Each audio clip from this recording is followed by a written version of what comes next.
All right.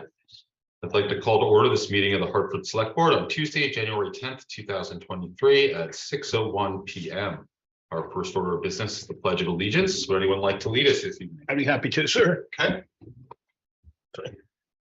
I pledge allegiance to the flag of the United States of America and to the republic for which it stands, one nation, under God, indivisible, with liberty and justice for all.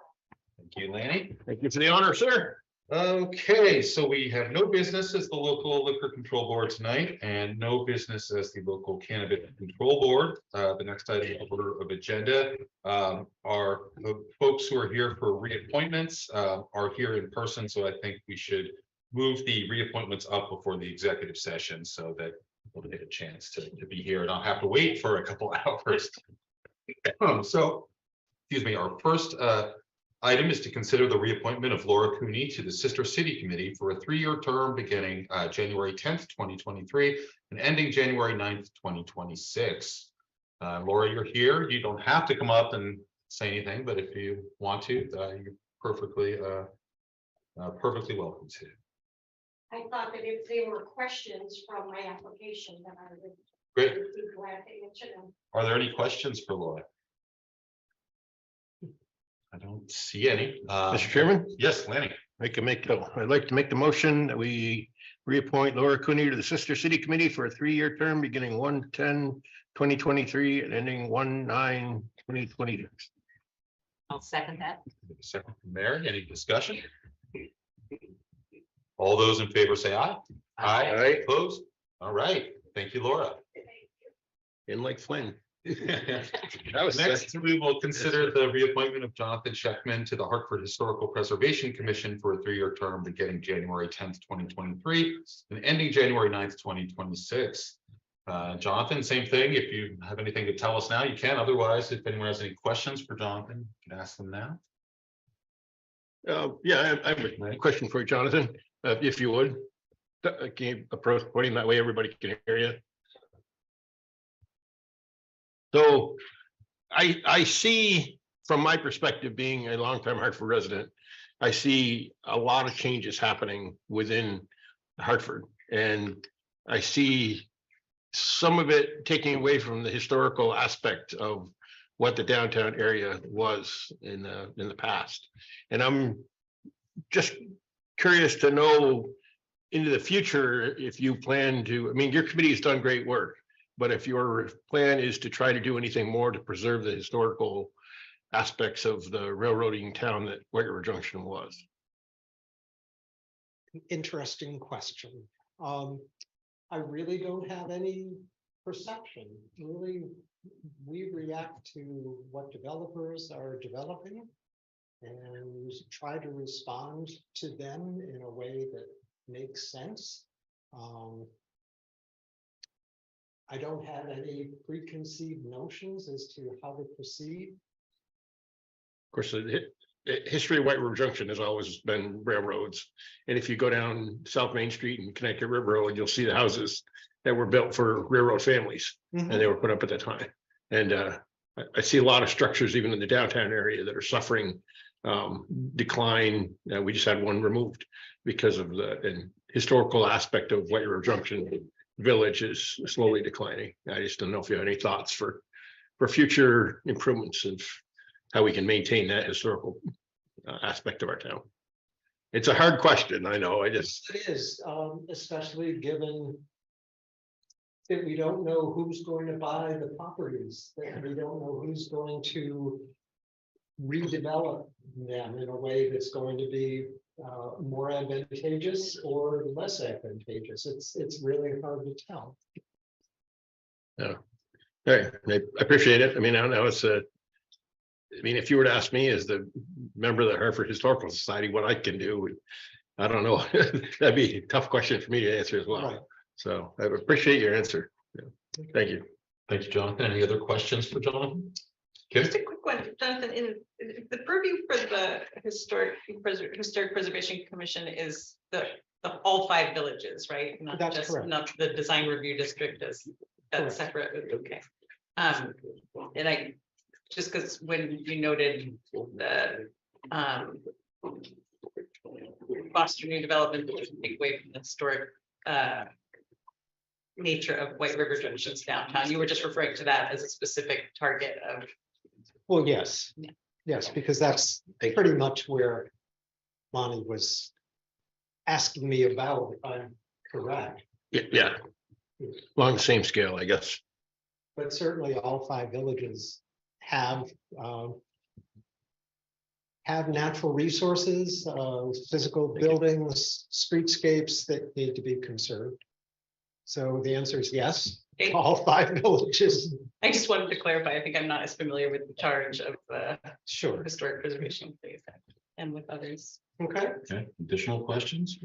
I think that historical preservation and historical society both do a great job of trying to maintain the history of Hartford and what Hartford grew up around. And it's difficult with the times that are changing and progressing. It's difficult to maintain that rural character that we have. And it's a tough job, but I appreciate what you're doing. So with that said, Mr. Chairman, I'd like to make a motion that we appoint Jonathan Schechtman to the Hartford Historical Preservation Commission for a 3-year term beginning 1/10/2023, ending 1/9/2026. I'll second that. There's a second from Mary. Any discussion? Okay, all those in favor say aye. Opposed? Okay, thank you, Jonathan. Thank you. All right, so now we will go back to the original agenda order, and that would be executive sessions. So I will entertain a motion to go into executive session. Mr. Chair, Yes, Rocket. I will make a motion that we enter executive session to discuss the appointment or evaluation of a public officer or employee, and to discuss labor relations agreements with employees pursuant to 1 V.S.A. section 313A. A second. Second, Ken. Okay, all those in favor say aye. All right. Aye. Okay, we'll go into executive session.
Okay.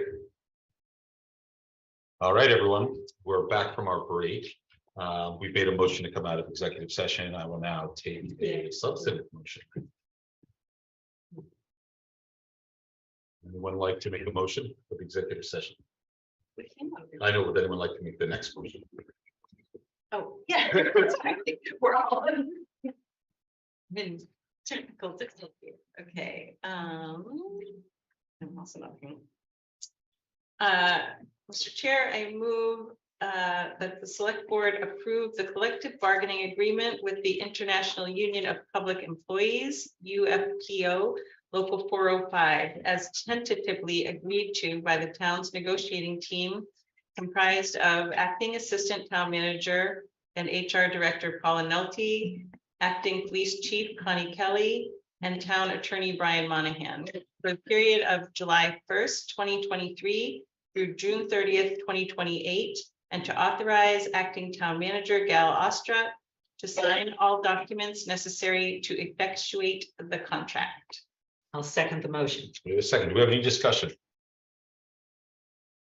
Seeing none, all those in favor say aye. Aye. Sure, Opposed? Oops.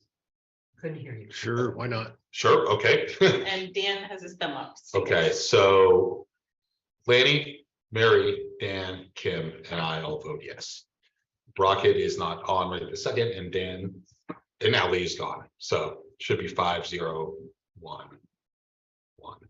Anyhow, all right, so we have done that, so we're going back. Wait, Dan's not on. Dan's on? Dan's on. Oh, he was not, okay, he He does, did a thumb up. all right.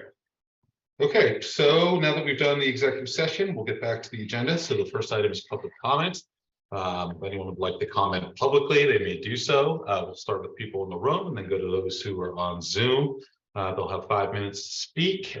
Please refer to the select board as a whole and no personal attacks. I don't see anyone in the room. Do we have anyone on Zoom with their hand up? No hands up. Okay, well, we will end public comment and go to select board comments and announcements. And we'll start with Kim and work our way down. I'd just like to share that I attended the 4th VLCT Welcoming and Engaging Communities cohort this morning. This was the 4th. And this was the one where we were actually provided with the data collected from the municipalities surveys that were done, and most of it was aggregated among the 8 municipalities participating and shared that way. And then we did also receive the results from our specific individual towns.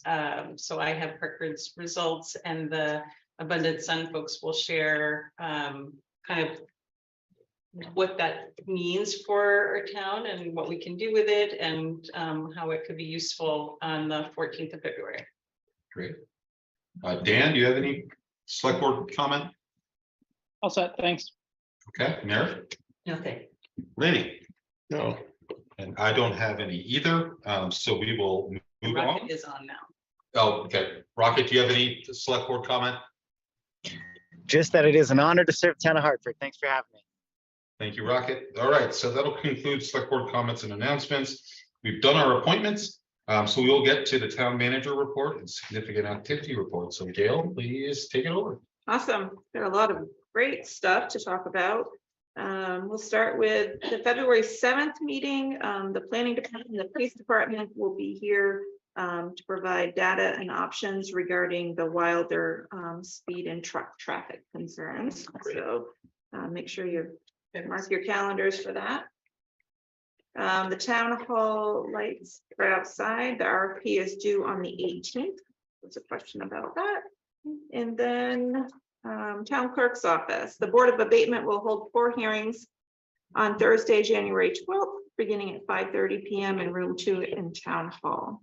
Also, the voter-backed petitions for articles to be placed on the town meeting ballot are due in the clerk's office no later than 5 p.m. Thursday, January 19th, 2023.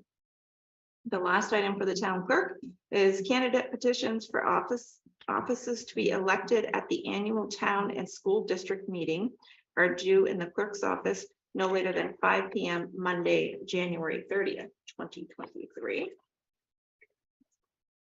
Fire Department, exciting news, Hartford Fire Station 2, located on Willard Road in Queechee, officially became a staff station on January 1st, 2023. The station will hold a fire engine, an ambulance, and staff with 2 firefighters 24 hours a day. This station will serve the Queechee and West Hartford area of our community for primary emergency response, reducing response time to those to that area of the community. Station 1 is located at the VA Cutoff Road and will be staffed 3 to 4 firefighters to service all other areas of the town and support the Station 2 at Station 2 area if needed.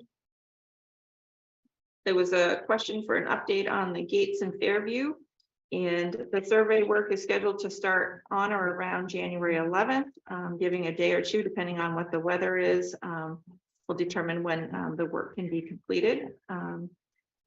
DPW is also scheduled to have a kickoff meeting with the civil engineers and the geotechnical engineers on January 11th for that project. Obviously, it's just the beginning of a massive amount of work, and there probably won't be any update for probably a couple of months once they need to get going on it. The last item that I have is the solid waste facility recycling center. Beginning on January 31st through April 30th, the town of Hartford solid waste facility will only be open on Tuesdays, Thursdays, and Saturdays. Their operating hours will be from 8 a.m. to 3:45 p.m. This is due to staffing issues, and we're hoping that the temporary reduction in hours will give time for us to be able to recruit. The questions for Gail about the report? Yes. Well, that, will you, I'm just looking to see under, just to make sure it'll be like prominently put on the. I've asked DPW to put it all over social media. I've also asked them to pay for a couple ads in the newspaper, to put it there, and also the electronic sign. I've asked for them to put that out there as well. And in the, on the transfer, on the solid waste part of the website. which Correct. I'm not even finding it. Okay, good. Yes. When? Does this have any impact on the fact that we are required to have a facility for lawn debris and stuff? I mean, we don't have to have, we have to have a facility. We just don't have to have it staffed 5 days a week or 7 days a week, correct? As long as we provide it by state law, Correct. we're okay by state law. Okay. Then the other question I guess I had is, are we still going to have a household hazardous waste day based on the fact that we have limited staffing there? Yes, we will. Okay, We're required to do that. okay. You don't know the date of that, do you? I do not. Okay, all right. So that's not staffed by Hartford. That is staffed by Hartford. It is Hartford. If it's hosted at our facility, then it would be our staff that would. Okay, I didn't know if they brought in people that wanted to do that. That's so, okay. And with that lack of staffing, is that? I'll say this, are there things that are now going to be, I guess, put on the back burner that need to be done down there that we could perhaps contract out? No, so what's happening right now is the lack of staffing that we have other public works employees that are going down and backfilling Yeah. in order, because you can't have one person there by themselves Yeah. in order to do the job correctly and safely. Safety, yeah, safety. And so we've had public works, other employees, as I said, going down and backfilling, which is then making them get behind on what they need to be doing. So the individual who is there now will continue to be there even on the days that we're not open, doing the work that he can do independently. Okay, So- so we won't, I just don't want to neglect maintenance tasks that have to take place down there due to lack of staffing, so. All right, we got to keep it going. All right, that's it. Okay, thanks, Lanny. Thank you, Gail. That'll bring us to board reports, motions, and ordinances, and we're going to hear about the common level of assessment from our assessor, Joe Turner. Come on up, Joe. Should I make it a few minutes? Don't touch the cord. Don't touch that cord. So let me log on real quick to Zoom and then we'll I'll throw a quick PowerPoint on the screen up there for you, for everyone. I'll make it. Let me get that real quick.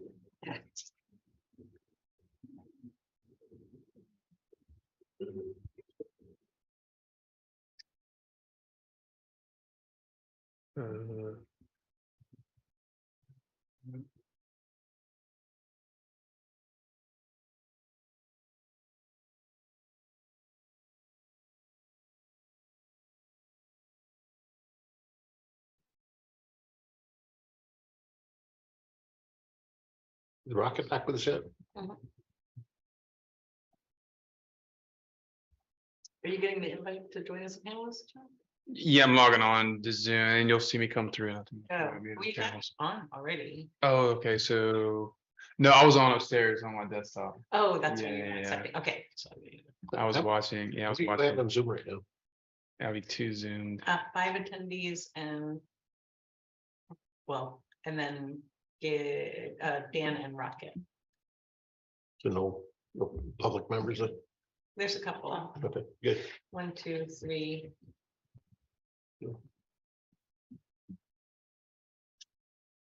I'm coming on right now.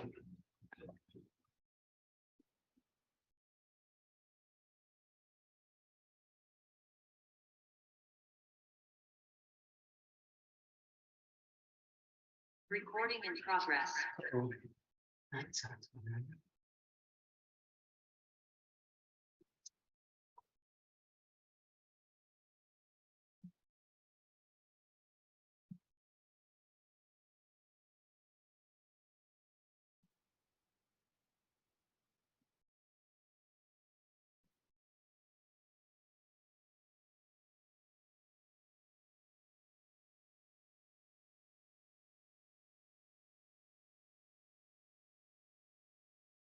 It's been a while since I've been on Zoom. It's kind of nice.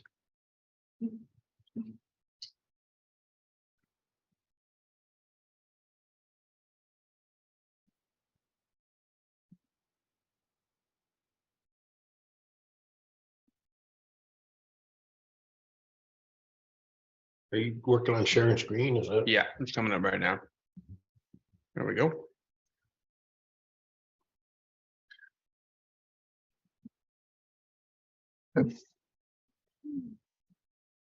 So you guys, we just a couple weeks ago, we got the equalization study back from the state, from Department of Evaluation and Review, and this has a handful of impacts on the town itself. They're pretty significant impacts, so something that you guys probably want to look at and listen to. As you guys know, they do a study. We qualify sales every year. When I say qualify, we make sure they're arm's length transactions, and what that means is educated people in the transaction and not related, stuff like that. So they're legitimate sales that show market value. When they do this, it creates the equalization study. So we qualify them in-house into the state reviews it, and they do their magic behind the scenes and crunch their numbers, and they come up with a couple benchmarks that they give back to us. That's what the equalization study is. And these things have a decent impact. So the main two numbers that it produces for us that have any type of meaning really are the coefficient of dispersion, which is the COD, and the common level of appraisal, which is the CLA. What those do is the common level of appraisal basically is a test against market value, and the coefficient of dispersion is horizontal equity. Is equity within categories. So they want to make sure that commercial property is being assessed at the same level as residential property, so on and so forth.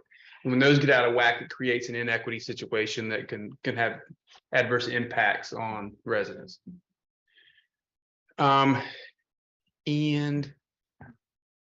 we're pretty bad. Just to say it, I knew it was coming. You know, I kind of warned y'all, earlier that it was coming, and it's here. The state allows 85% or 115%. of the CLA. What that means is they say, well, yeah, you can be off market value 15% up or down, and you're okay. Not great, but you're okay. As soon as it goes beyond that 15%, they force a revaluation. The property valuation and review, that's one of their one of the tools that they have by statute. They can force us to reval, and we're outside of the mark. COD as well. COD is 20%. They allow up to 20%, and that's a measure. It's a statistical measure that measures that equity. And again, we're barely outside the 20%, and so we fall outside the state's acceptable range on both marks. COD is not. CLA I knew was going down. The COD is, I don't like to see a COD like that. It's just CLA I get, but the CODs are, in my opinion, is not acceptable. And we need to figure it out. Joe, can I interrupt you for a second? Sure. Please, sir. Yep. So one of the things I question and I really haven't brought it up before, I guess, and that's my fault, is that when you talk about market value, what is the market that we're based against? Are we based across statewide, or what are we based across as far as for market value of housing? Okay, we can, that's a long discussion, but it is based on the town of Hartford's sales as of last year. The CLA by the state is a 3-year average. So it's only based on housing within the town itself. Correct. Okay, Correct. All right. It is based on the town itself. Thank you. Sorry to interrupt, sorry. Oh, no, it's good. So the major impacts of the CLA and us falling outside of that range is the main thing is going to be a forced revaluation. And the time frame of that, I think it's on the next slide, we'll pan out. Another impact, and it's a rather major impact, and it kind of caught me off guard doing some projections last year because honestly, I just forgot about it. We have a lot of value in utilities, and those utilities are assessed annually. And since they're assessed annually, the CLA gets applied annually. So it's not like all the properties in the town right now are based on April 1st, 2017. Well, utilities aren't. Utilities are annual. So what they want to do to utilities is even the playing field, make it fair. They apply the CLA to all utilities annually. And we got a decent amount of assessed value in that. So that's going to drop the value. The value does go up a little bit with utilities typically every year, but it won't go up the 10% drop that we're going to see. That's going to be an effect in the overall grand list value. And also the CLA gets applied to appeal properties. Because typically when properties go to V.S.A for appeal, they bring that to market value as of this year. And when they do that, it's a mandatory CLA application to that property. We had an example of that last year, which I didn't necessarily like, but it was the state basically told me I should move forward with it, is to apply CLA to an appeal that happened. It was an assisted living facility, and they benefited from the townwide CLA basically due to residential property. Residential property is crushing the CLA right now, but they benefited from that due to the application of the CLA on the appeal. So that was millions in value. So this is the timeline for the reval, and this is kind of what everybody's kind of looking at. And there's some caveats here.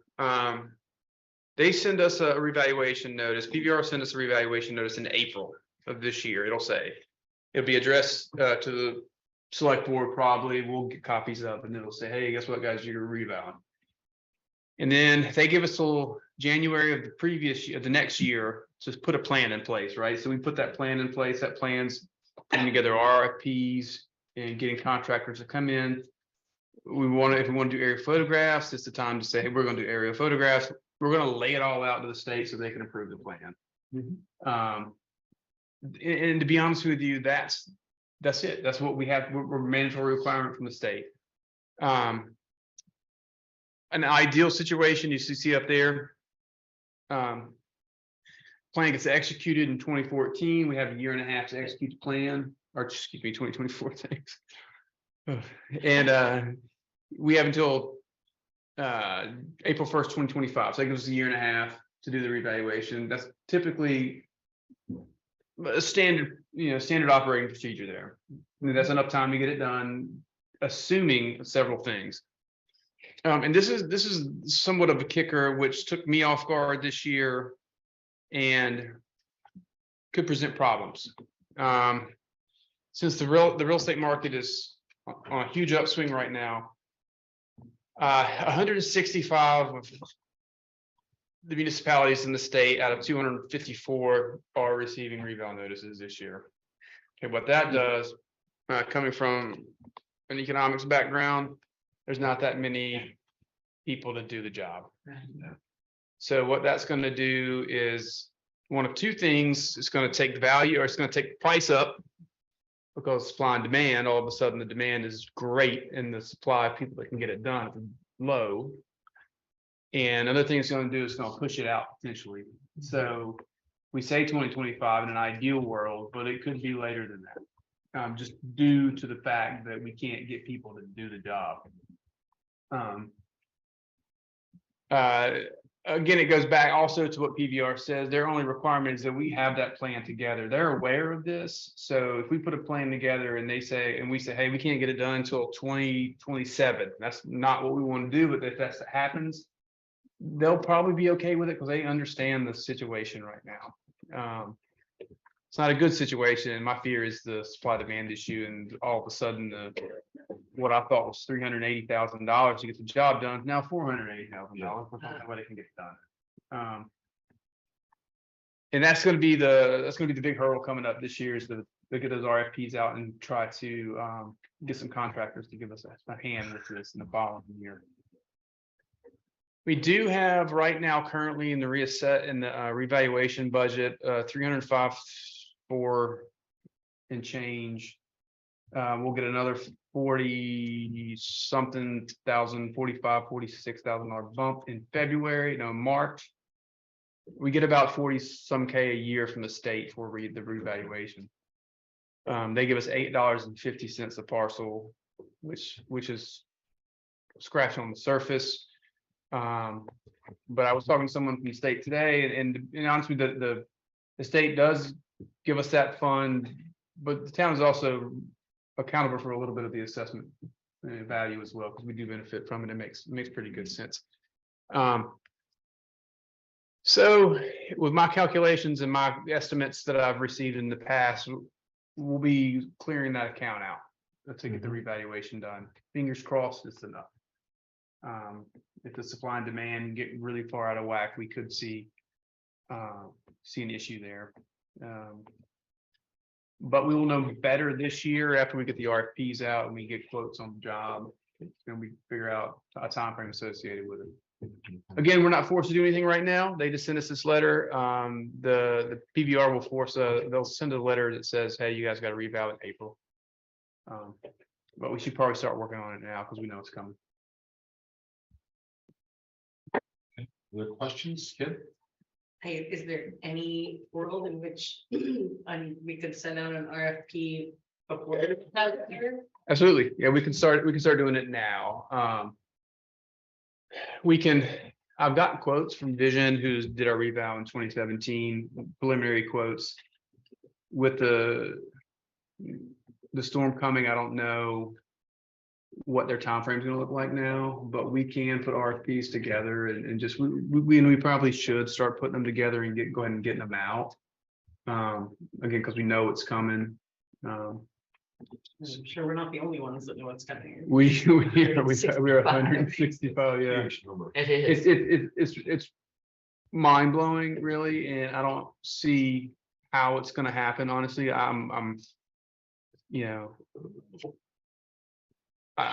it's just an overwhelming number, overwhelming amount of work that needs to happen in a small amount of time. So it's concerning. Yeah. I didn't expect that number.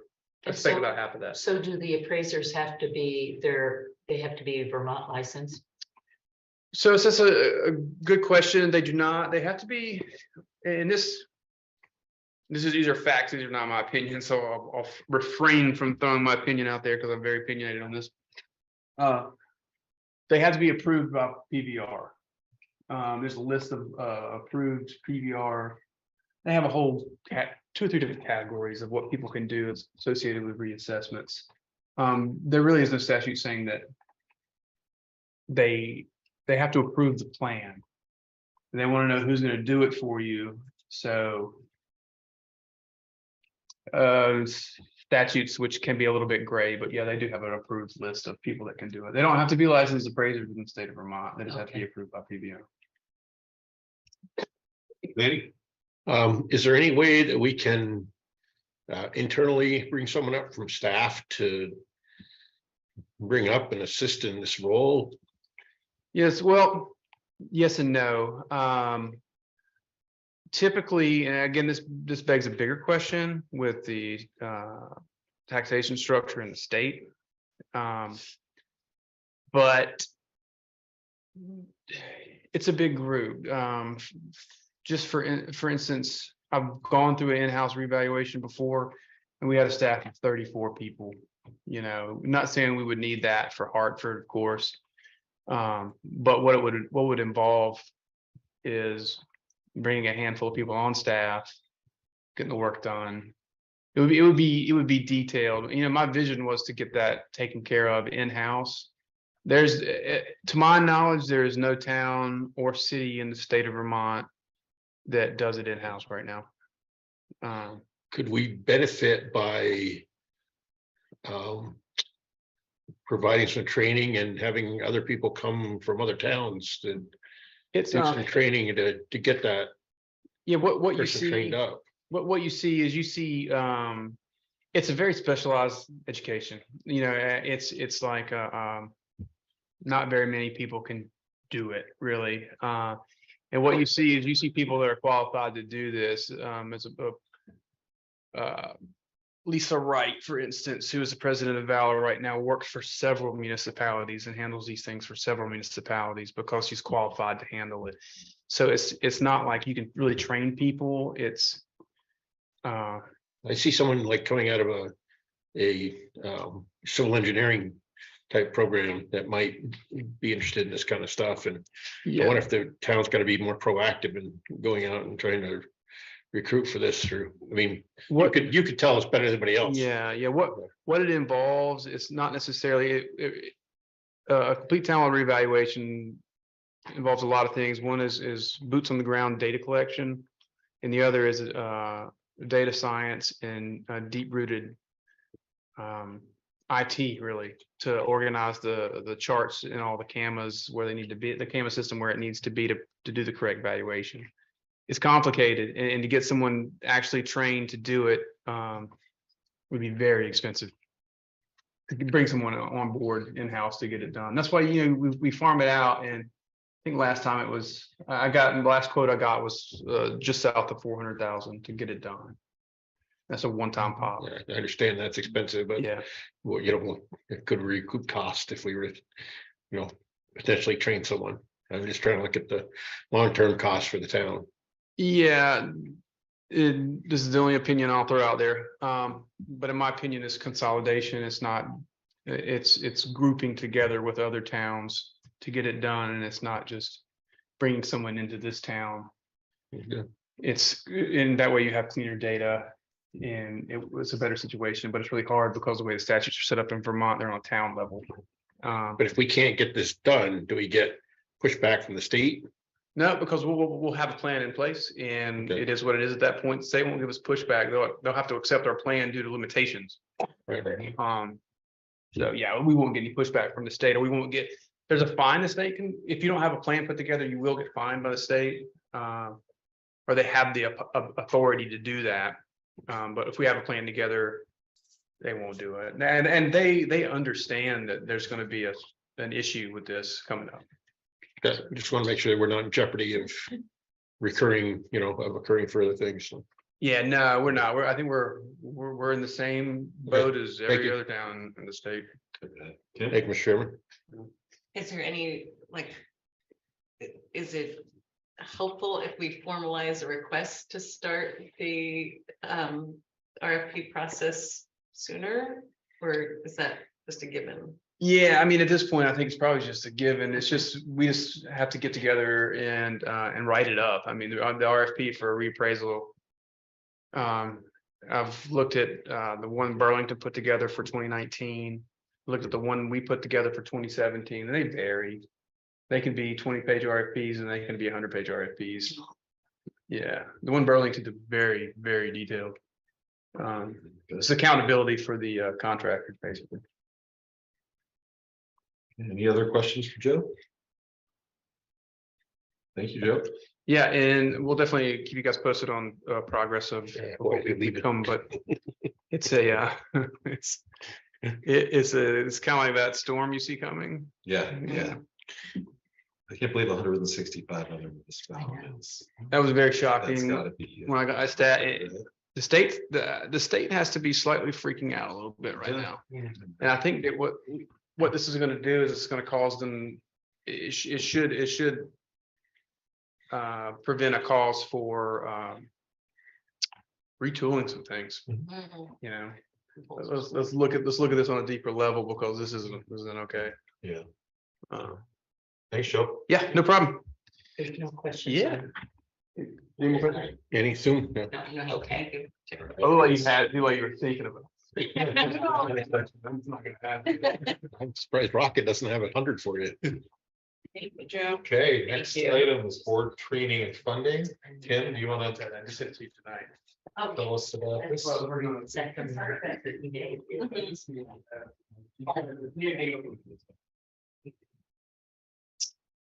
And okay, so I was thinking that I wasn't gonna just read this whole thing, but because I didn't get it in time via the packet, can it just be included in the minutes, and can I just summarize the memo that I sent? I don't think so.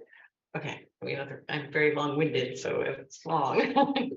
Well, I think, sorry, I think I had brought it up about the training and the recent grant that we had gotten, and trying to go through and trying to figure out where the money was, what you needed. Mary had also made a recommendation that she would like to reduce the training budget. So this was a perfect opportunity, because it seemed as though many of us maybe weren't connected in all the pieces. So I think summarizing what you have would be absolutely fantastic. And then we can, if I'm missing anything, Yeah. we can help me fill in. Yeah. So basically, in looking at we've been budgeting certain funds every year for training, but we haven't been quite as great at implementing the training. So Gail was kind enough to send me what we have currently available for encumbered funds for select board training. And the total available as of January 23, which includes funds that were encumbered from the 21 budget and the 22 budget, and what we're currently in the 23 budget, is a total of $32,023. For what is currently already scheduled with the 3 Abundant Sun roundtable sessions, one of which we did on January 3rd, but we haven't gotten the invoice yet. So we haven't paid for that yet. So there's 3 roundtable sessions. So I estimate that to be about $6,900. And so if we take that out of what's currently available, it's anticipated that we'll probably start the fiscal year July 1st for the fiscal year 24 with approximately $25,123. And that does not include the amount of the $10,000 grant that we got from the Vermont Community Foundation. One thing that I was looking at, Gail, this has, so these, I don't know what this one is, this cannabis. That one was. Training. Okay. Or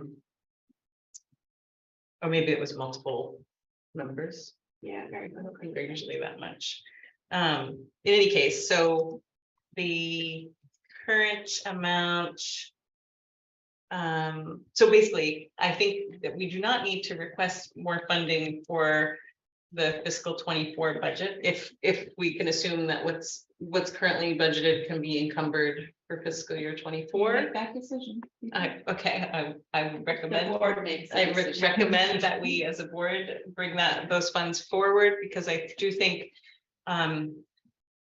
it would be really beneficial for us to get into a rhythm of a calendar cycle of trainings. And I also reached out because that Vermont Community Foundation grant, which Tracy originally submitted for the $10,000 for diversity and equity training.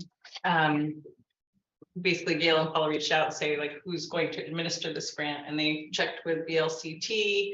And I think I'm comfortable with the guidelines that we've determined that unless there's any objections from the board, or we could do a formal vote, maybe not because it's not on the agenda, but to basically delegate me to administer that $10,000 grant and file reports that are required in the application and the grant award. And I do recommend that. So I don't know if we need to do this, a formal motion to bring that GL code down for select board training to 0, or if we wanted, if we do that informally. And then I would also suggest that we consider allocating $15,000 in the town manager's budget for town staff equity and diversity training. Okay. Lynn?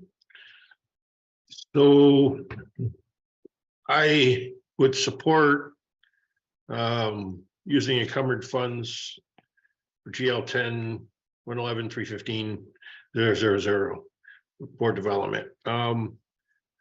I question allocating 15,000 for town staff diversity, equity, inclusivity training.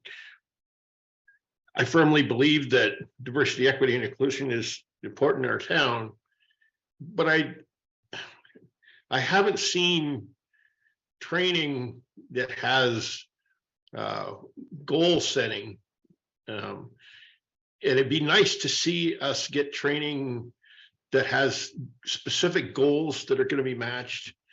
And then at the end of that training, see if we've reached those goals. And also, it's important for the funds that we spend, because they are tax dollar funds. It's important for these funds to make an impact upon our community. And I believe that any training that we do should have a statement of impact for the community at large. We cannot continue to just spend funds for our own educational purposes within the board or the staff without having it come back in some way to be useful for the town. And so I believe that needs to be stated, anything will be forward. That's why I guess I'm reluctant to spend more money when I haven't seen anything for identifiable benchmarks that we've had from all this other training. Yes, we've learned from it, but how we apply that to the town as far as making it better. And Yeah. Rocket does have his hand up too. So a couple things I would say. First of all, we really have not done much in the way of diversity and equity training to date at this point. And I do think that with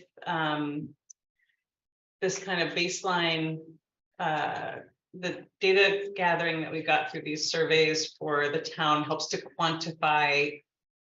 It helps to quantify the satisfaction with the culture of the workplace of the town of Hartford. So even before going out to the community and thinking about the impact of the community, it's sort of what I think Abundant Sun would describe as like getting our own house in order and looking at the quality of workplace environment and culture and feeling of welcoming and belonging among the town staff and committees and boards. So that I think is the first way. And then ideally, you know, as we talked about when we were talking about the organizations that they worked with overall, there's like, so there's a baseline so that we look at where we're at, and then over years, you look at, oh, if we're doing work toward being a more inclusive workplace, are we seeing the satisfaction in the culture of the workplace improving in future surveys that we do year after year, and start establishing it as a way to collect and measure data so that does become a little more measurable. And then there might be other, certainly there's other facets as well, but like just thinking in terms of do people coming into the town of Hartford, or who already live in the town of Hartford, look at the town as a whole, as a place that they want to live? Do they look at the town of Hartford as a place that they want to work? Do they feel like it's a place that's respectful and caring and nurturing to its employees? And I think those are the sort of measurable outcomes that are beneficial. And, you know, having a statement of impact, I mean, I think we all agree that we could continue to benefit from things like just communications training, or, you know, learning about, you know, the trainings we do for just understanding the budget better and things like that. We don't do impact statements for those kind of trainings. So that's my response. Rocket. Rocket, go ahead. Hi, all, can you hear me? Yep. I am firmly against this. I just don't think that this is a appropriate way for us to use taxpayer money. I believe that training can be valuable, but this to me strikes me as trying to solve problems that are maybe in some sense out of the scope of the responsibility of the board, and in some sense not. I just don't think, I think like if any of us wants to do training on our own time, that's fine. But for us to take effectively $30,000 of taxpayer money and to do diversity training, to me just seems like I would not be able to walk through the community with good conscience and say this was money well spent. Especially the pricing of one of the vendors is $1,000 an hour. And I still to this day have not seen a coherent curriculum that I would feel comfortable supporting. Which one was $1,000 an hour? Abundant Sun, $2,000 for a 2-hour session, or $2,300 for in-person 2-hour session. So at those rates, I mean, for me, if it's $2,000 for a 2-hour session, it's on Zoom too. I'm just wondering, are there resources that we can find online that are useful? The other thing is, I mean, our police force, I was actually looking at that a week ago, incredibly diverse. And I think that our town does do a really good job with these things.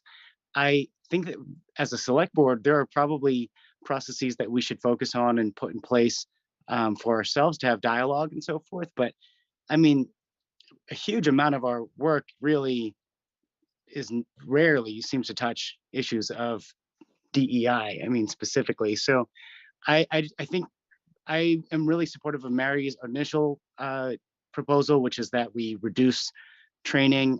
I think just because the money's there doesn't mean that we should use it, especially in a year that everyone has had to tighten belts, and that inflation has really hurt both taxpayers and staff.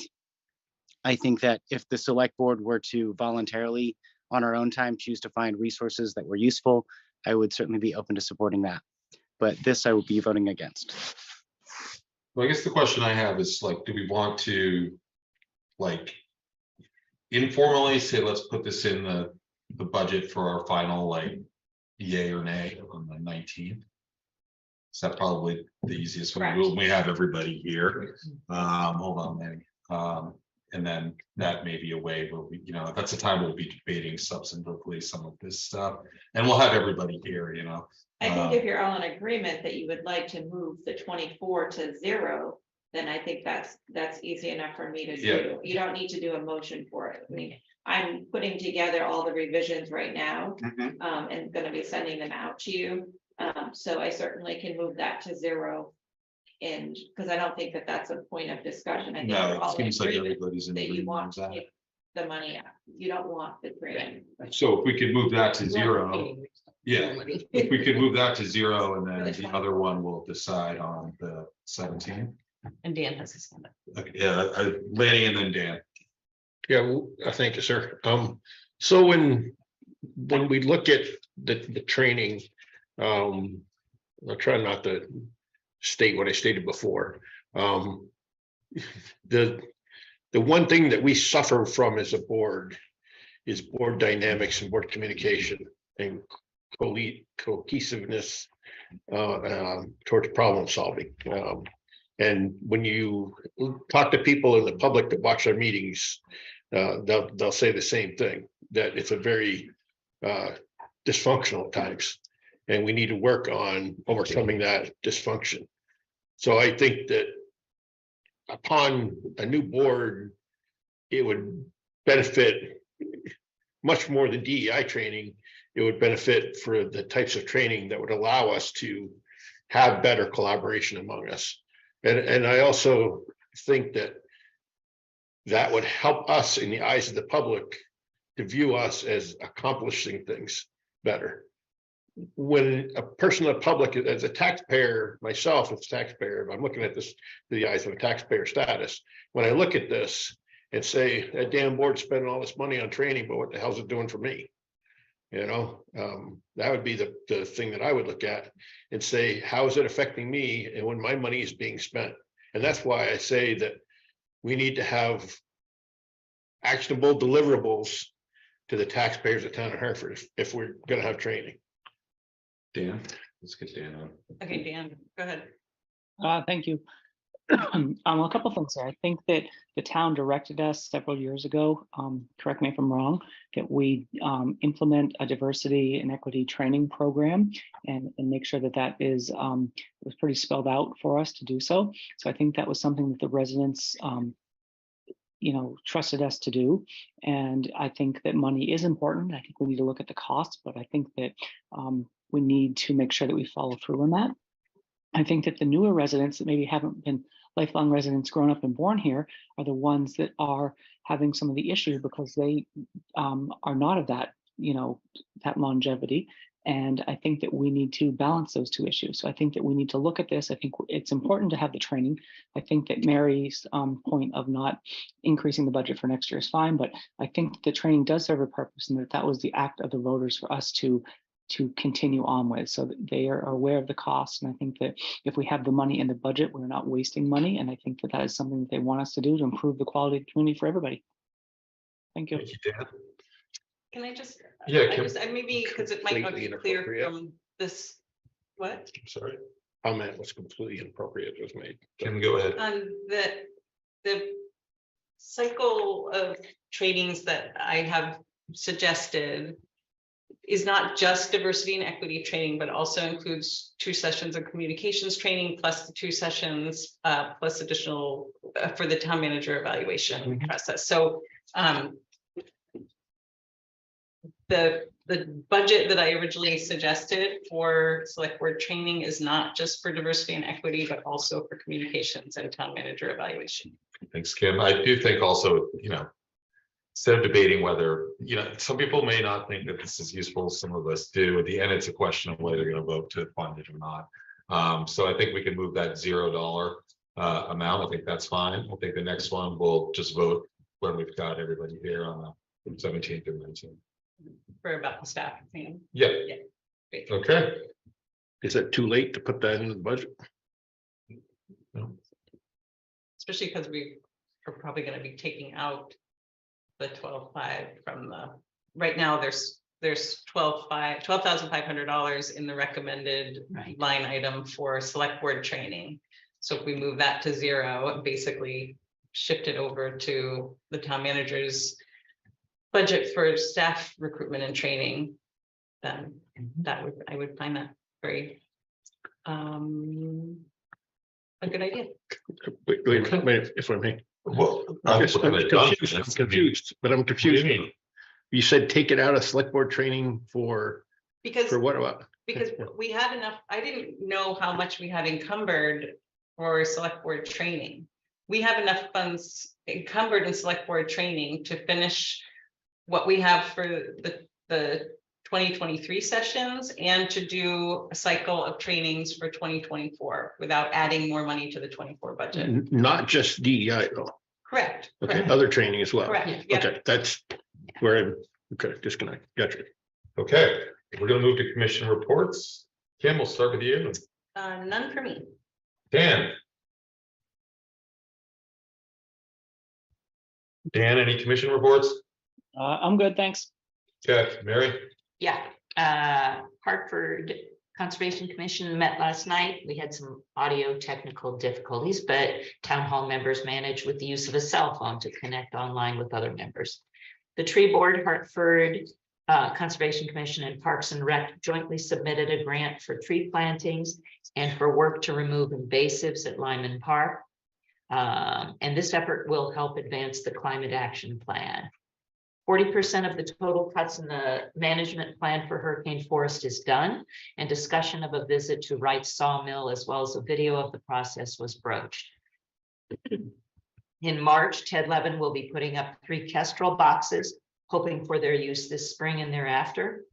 Lee Michaelides and Ted Levin will be leading a hike snowshoe, depending on what we have, at Hurricane Forest this Saturday, 10 a.m. to 12 noon. To observe, enjoy elements of the natural world in winter.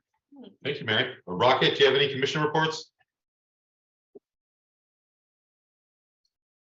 Nothing to report. Okay, Lang? Nothing. And I don't have anything. So consent agenda, I will take a motion. I'm happy to do that. Okay, I think Kim's gonna give us the motion. Mr. Chair, I move that we approve the consent agenda, including payroll ending January 7, 2023, meeting minutes of December 27 and January 5th, 2022 and 23 respectively. Approve AP manifest of January 6th and January 10th, 2023. And that's it. Do I have a second? I'll second. Okay, Mary's gonna second. All right, all those in favor say aye. Aye, opposed? Aye. Okay. Aye. And I'll take a motion to adjourn. So moved. All those, but a second. Second. All those in favor say aye. Aye. Yeah, thanks. Wow, that's pretty good. Mike, you stay for a minute. Don't talk to you, please. Yes.